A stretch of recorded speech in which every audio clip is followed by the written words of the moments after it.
The universe beyond Final Fantasy is officially here, and it is not worth it.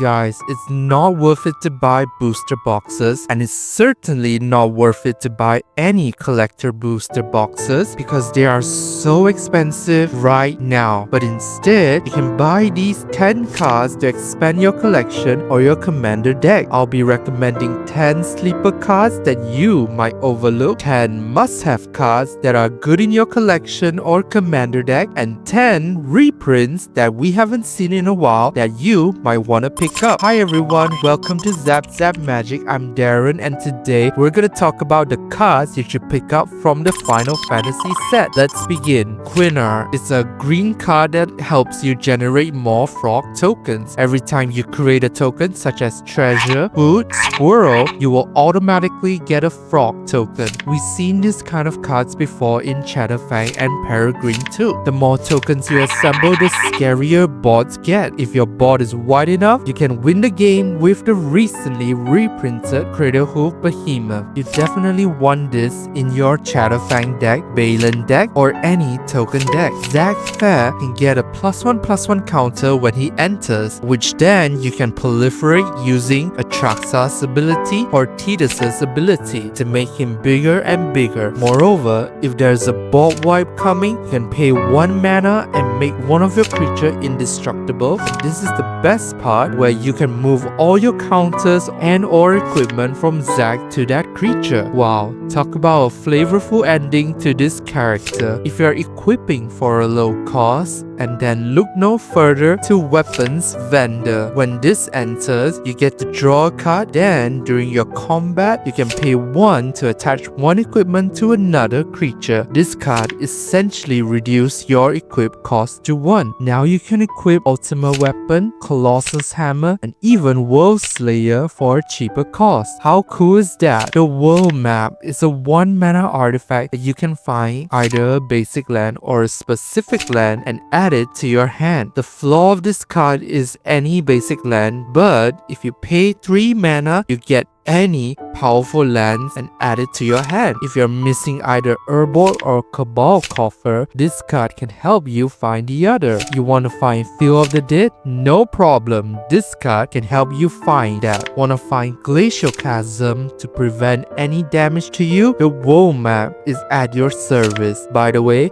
this card is fetchable by Urza Saga too. If you're a non-green deck player and you want to ramp, and the Pew Pew UFO is here to help you. You can put down a land untapped by tapping this card, and this can be activated at an instant speed. If you're playing a town deck, then this card can become huge and smack your opponent. It is also has a great defender stat at 4 toughness. Definitely a good card for any non-green deck. Speaking of land, now as a blue player, you can copy your opponent's land with realm sketching. This card allows you to create a copy of target artifact, creature, or land. You see that Cabal Coffer or Urborg? Now you can copy that Cabal Coffer and you will get a token copy. By the way, if you have Adrian Nif or any token doublers effect, then you will get 2 copy instead. Do you like shooting your opponents down with ping damage? Now we have the Black Mage Rod that can ping your opponents down. At 2 mana artifact, when it enters, you get a hero token from its job select ability and automatically attached to a creature, which means you get to start dealing damage to your opponent right away whenever you cast non-creature spell. This gets better and better if you're attached to a lifelink creature, because it says this creature deals 1 damage to each opponent. For every 1 non-creature spell, you get to deal 3 damage across the board and heal 3 life. It gets even more disgusting if you put it onto an infect creature, casting 10 non-creature spells and the game is over. Recently, Black has received tons of ways to deal with enchantment, and in this set, we are given Gaia's Vow Bondseer to deal with enchantment. You can force each player to sacrifice creature or non-token creature. The real deal is sacrificing enchantment. Sorry Rhystic Study, sorry Mystic Remora or Smothering Tide, those are going away with this card. You want to revive any creature at instant speed? Phoenix Down can can help you get there. By paying 2 and exiling this artifact, you get to return a mana value 4 less creature from your graveyard to the battlefield tab. That exile target ability works too if you're up against zombie or spirit tribal deck, but I think the reviving ability is more important than that. Here are some popular commanders you can revive with, and here are some powerful creatures you can brought back with this card. Also, you can do this at instant speed. Lastly, on this list we have Restoration Magic. The flaw of this card is that you can protect one permanent, but if you pay the full cost, you get to protect your board and gain some life. This card is so good and flexible, another great addition to the white protection package, along with Dawn's True. Here are top 10 must-have cards from the Final Fantasy set. I say must-have, but it is subject to one's opinion. Also, if you are an equipment deck, then you are going to be very happy about this. Of all the 5 Adventures land, I think these 2 sticks out the most. Number 10 is Midgar City of Mako. Although it is at sorcery speed, but sacrificing a creature or artifact to draw 2 cards is really solid. Moreover, by killing those fodders, you can trigger cards like Marionette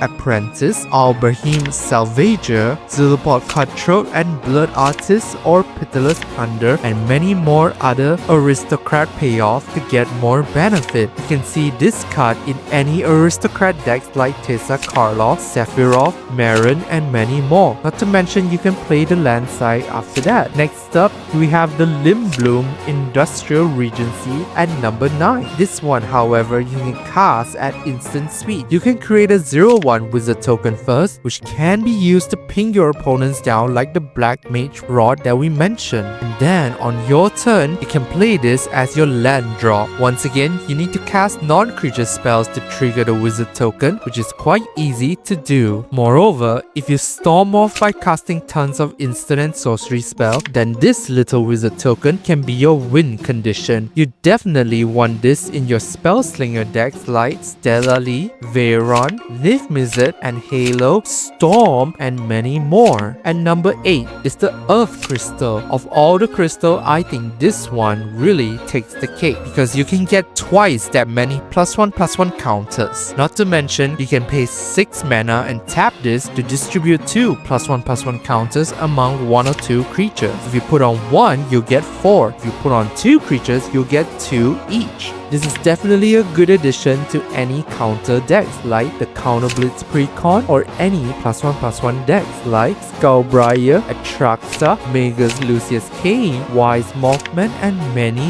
more. And number 7 is Ishtola Rule, a mono blue legend that can blink 1 creature and then she can give you an additional end step, which means you can get 2 end step triggers. Please keep in mind you need a valid target to blink and then you'll get that additional end step. If your blink target was removed, then you won't get that additional end step. For blink targets, you could blink Agent of Treachery to steal one of your opponent's permanent, Moldrifter to draw 2 cards, Circuit Mender to gain 2 life and draw a card, Archaeomancer to retrieve one of your instant or sorcery card, and many more. Here are some cards that can benefit for having multiple end steps. Atraxa can proliferate twice, Edward Kenway can create twice that many treasures, Celestine can resurrect 2 creatures, Ocelot Pride can create twice that many tokens, Asa can blink twice now, and so much value in a single card. Next up, we have the big bad villain from Final Fantasy VII, Sephiroth, Fable Soldier. When he enters or attacks, you get to sacrifice another creature to draw a card, and whenever another creature dies, target opponent loses 1 life and you gain a life. If this is the 4th time this ability has resolved, transform Sephiroth into the One-Winged Angel, which gives you an Blood Artist emblem. Yes, an emblem on a creature which cannot be removed or interact with unless you remove the player who played this Sephiroth. So freaking strong. It's not hard to flip him too. All you need to do is full board edict cards like Gaia's Val Balsar, Accused Marauder, Flashback Marauder, Plague Crafter, and many other edict creatures. You can accelerate this by playing Driftnaught, Carnage, Dominus to trigger twice. There is a combo for this too. You need to play Forsaken Miner, Phyrexian Altar, or Warren Soul Trader to trigger his emblem ability multiple times, and your opponent will lose. Truly is a menacing threat on the table, and he is also good in a 99 as well, especially in an aristocrat deck. Coming in at number 5 is a white bob wipe called Ultima. This is a 5-mana bob wipe that wipes out all creatures and artifacts, in addition to erasing all creatures on the board. Now all artifacts are gone as well, which means no more mana rock. Yup, all those signets, talisman, treasure tokens are gone for good. This will hurt all non-green players who rely on mana rock to accelerate. Moreover, that end of turn part ensures no death triggers or any triggers happen after the bob wipe. This means that if your opponent has figure own death effects, then it won't happen because the turn has come to a close, and any end step trigger will not occur as well. This is the kind of bob wipe will caught some people off guard or unprepared. Coming in at number 4 is Genji's Glove. This set has a lot of cards that can give double strike, and this one is no exception. It's a little expensive to cast, so get ready your Danitas, Bureau Headmaster, Blade Graph, Aspirant, and Sid before casting this. After that, equip this to a creature and start dealing some damage. Having double strike is bad enough, but the disgusting part is where you get an additional combat phase after this one. This is definitely a good card in Cloud deck, Lightning, Squall, Cultist, and many more. Number 3 goes to Traveling Chocobo. This cute bird allows you to cast bird spells and play lands from the top of your library, which is insane. Moreover, you can double your landfall triggers and bird entering the battlefield triggers. I'm not so sure about the bird part, but I guess you can trigger Watcher of the Spear twice, Aura Shards twice, Broads and Volko twice, the Revi as well, Salvation Swan 2, and probably many more that I can't think of. But triggering landfall twice part is very strong. This is the second version of Ancient Green Warden, triggering Tatiova twice to draw 2 cards and gain 2 life, triggering Scoot Swarm twice to get more copy of Scoot Swarm, triggering Lotus Cobra twice to get more mana. The list goes on and on. Traveling Chocobo is a very strong card indeed, and you definitely want this in your bird or landfall deck. Coming in second place is Cloud, Midgar Mercenary. He's another Stoneforge Mystic where you can find any equipment and add it to your hand. You can also double your equipment triggered ability as long as they are attached to Cloud. This means that Sword of the Animus will get you 2 basic lands, Sword of Feast and Famine will untap twice and your opponent will need to discard 2 cards. River Cleaver can get twice as much treasures. Sword of Fire and Ice can draw you 2 cards and deal 2 instances of damage, and many more. If that doesn't sound busted, I don't know what is. You definitely want this in a Voltron deck like Cloud X Soldier, Arna, Nahiri, Captain America, Sir Gawain, and many more. Now let's talk about the signature weapon of Cloud, which is the Busted Sword, who secured the first place on my list. This is a powerful equipment. When you deal combat damage, you get to draw a card and then cast a spell with mana value less than or equal to that damage for free. Casting spell for free is ridiculously powerful. Moreover, Double Strike will help this too. If you don't cast a spell for free, at the very least, you get 1 card draw, which is good enough. Obviously, any decks that I mentioned in Cloud, Midgar Mercenary is good to include this equipment as well. It is also a colorless artifact card which can go into any deck. No wonder it is called the Busted Sword, because it is truly busted. Here are the top 10 through the ages reprints that you might want to get from the Final Fantasy set. Number 10 is Nature's Claim. We haven't seen this in a while. A 1 mana artifact or enchantment removal is very efficient in a commander game. Definitely get this for any green deck. Number 9 is Dovin Veto, another card that we haven't seen in a while. This may be very color specific to cast, but this spell can't be counterpart. It's crucial in stopping any combo wins. A great pickup for any blue-white deck. We have seen 2 powerful Eminence commanders got reprinted, but I think this is the second iteration of Inala got a reprint as Kuja. Number 8 is Inala Archmage Ritualist.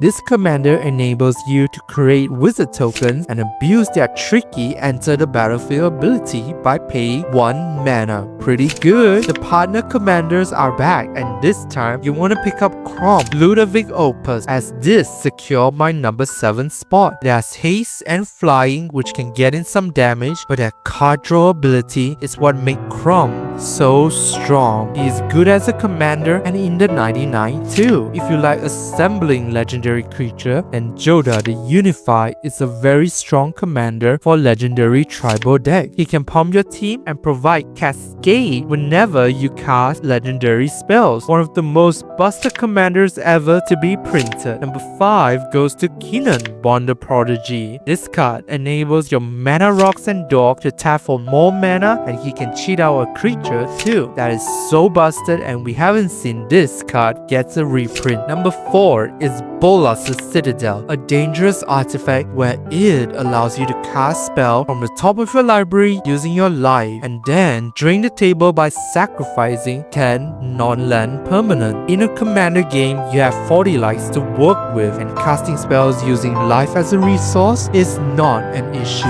Number 3 is Timna the Weaver, another great card draw engine outside of blue color. If you could hit 3 players, you get to pay 3 life and draw 3 cards. Coming in at number 2 is Ranger Captain of Eos. You can tutor up any 1-cost creature from a deck to your hand. Then, if you don't want to get interrupted during your turn or stop your opponent from storming or comboing off, then you can activate that sacrifice ability to stop them from casting non-creature spells. Number 1 goes to Ristic Study. Whether you love it or hate it, this is one of the best card draw engine for blue decks, and it also teaches your opponent to be responsible and pay for those Ristic trigger. And that is all for today's video.